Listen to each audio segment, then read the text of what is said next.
Golden State survived the Houston Rockets in round one of the playoffs after a 103-89 Game 7 showdown. Steph took over late, scoring 14 of his 22 points in the fourth quarter. However, it was Buddy Hield that held it down for the Golden State Warriors, putting up 33 points, courtesy of 9 three-pointers.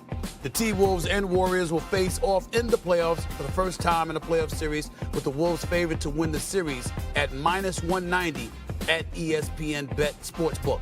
The Warriors won the season series against the T-Wolves 3-1 without Jimmy Butler in all 4 games. Perk, let's go to you on this one.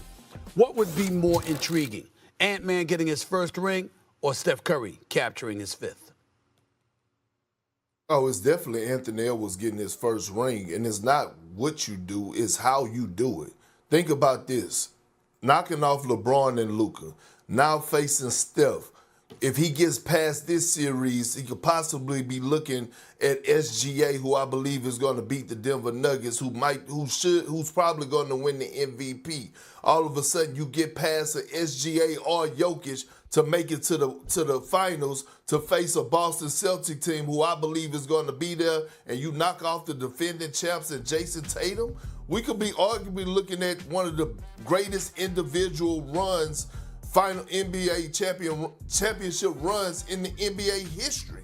And to get his first ring and bring it back to Minnesota, I know he don't want to be the face of the league, but let him win his first championship, and especially this year, he have no choice but to be the face of the league. Whitney, let me transition to you with this question. Who's the most important player in the Wolves versus Warriors series? This could be a number of different people, but the difference-making thing that happened to the Wolves down the stretch was Julius Randle. He got healthy, he settled into his role, and he was awesome down the stretch of the season. And they went 17-4 to get that 6 seed. The reason they've got home court right now is because they outlasted the Warriors to get the 6 seed and bump the Warriors to 7.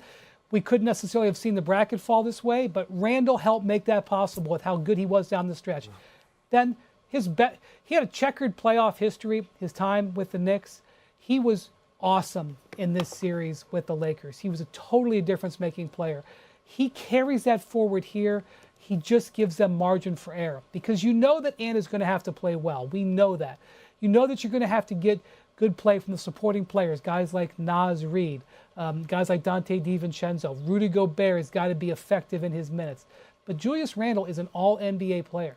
And when he can elevate his game to that level, it gives the Wolves a great advantage. They are already going to be bigger than the Warriors in this series. They are already going to be better rested.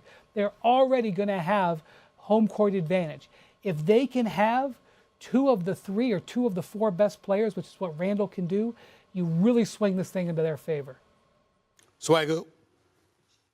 Wendy, I love that from a basketball perspective. Obviously, you think about this Minnesota team, I'm going beyond basketball, the game within the game. And that's why I got Rudy Gobert. Because how much is he going to influence Draymond Green to get out of his mind and make mistakes like technical fouls or flagrant fouls? We already know that both of these guys have a disdain for each other that runs a long history.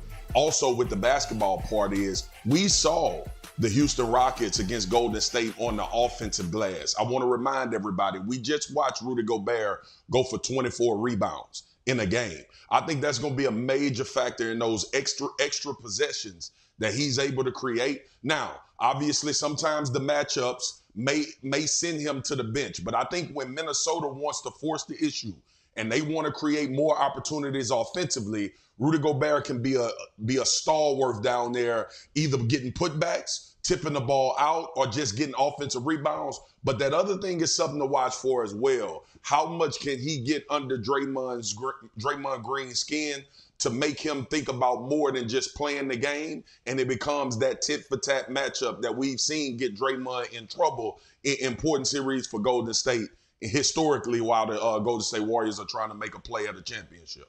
I can't disagree with anything any of y'all have said, but the name that comes to my mind is Jimmy Butler. Jimmy Buckets. I think that when you're Golden State, considering how undersized you are all right, the questionable efficiency that you're going to get from others. Podziemski played relatively well yesterday, but is that going to continue? Kuminga is just psyched out. Steve Kerr lost all confidence in him, then put him in the game yesterday. He couldn't do anything right, okay?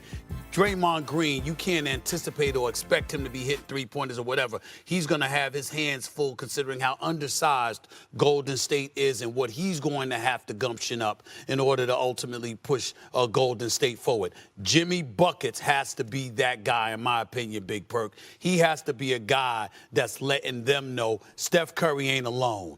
I'm that dude come playoff time. I know I had the pelvic injury and whatever. I'm a bit better than that now. I played the last few games.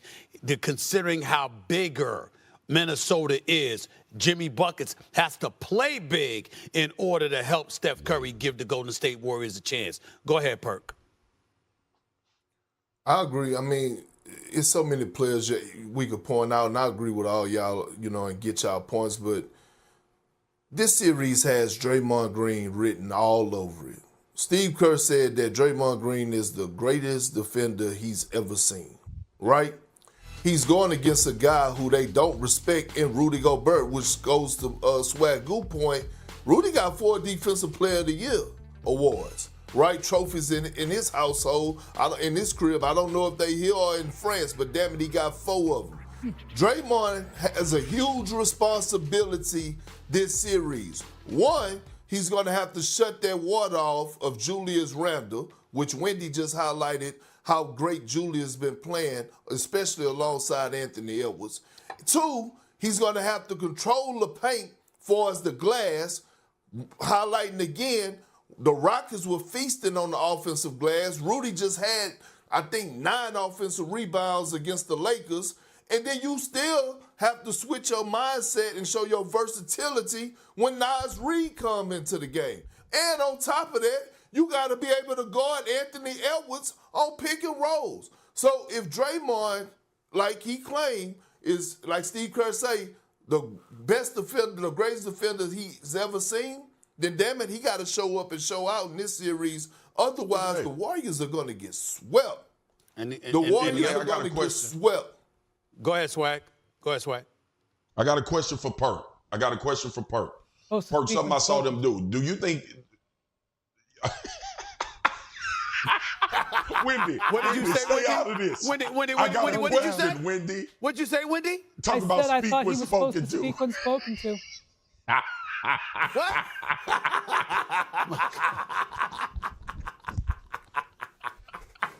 Go ahead, man.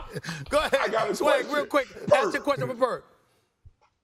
Perk, Kevon Looney in this series, how important is he going to be? Do you think they match that up with Rudy Gobert to move Draymond off that? I think Steve Kerr have no choice, Swagoo. We saw